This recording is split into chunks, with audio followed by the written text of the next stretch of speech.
ஹல்லேலூயா. கரங்களை உயர்த்தி சொல்லமா ஹல்லேலூயா. நம்ம ஆராதிக்கிற கர்த்தர் நல்லவராகவே இருக்கிறார். ஆமென். நம்முடைய விசுவாச பிள்ளைகளோட வாழ்க்கையில பார்த்தோம் அப்படின்னா மற்றவர்களை போல நம்மளுடைய வாழ்க்கை இருக்கிறது இல்லை. எல்லாரும் கர்த்தருடைய பிள்ளைகள் தான். ஆனாலும் ஆண்டவர் நடத்துகிற பாதைகள் ஒவ்வொருவருக்கும் வித்தியாசமான பாதைகள். சில பேருக்கு கடினமான பாதை இருக்கும், தனிமையின் பாதை இருக்கும், அழுகையின் பள்ளத்தாக்கு இருக்கும், கண்ணீரின் பாதையில் ஆண்டவர் நடத்துவார். ஆமென். எல்லாருக்கும் ஒரே மாதிரியான பாதைகள் அமைவதில்லை. ஆனாலும் அவர்களை நடத்துகிறவர் ஒருவர் தான் ஆண்டவர். ஹல்லேலூயா.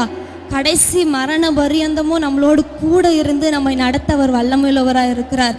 அந்த நல்ல தேவனை கூட பாடுவோம். ஒரு தெரிந்த பாடல், நான் அழுகையின் பள்ளத்தாக்கில் நடக்கும் போதெல்லாம் ஆனந்த நீரூற்று நீர்தானையா, அபிஷேகம் அலையும் நீர்தானையா என்ற பாடலை பாடி அவருடைய நாமத்தை நாம் உயர்த்துவோம்.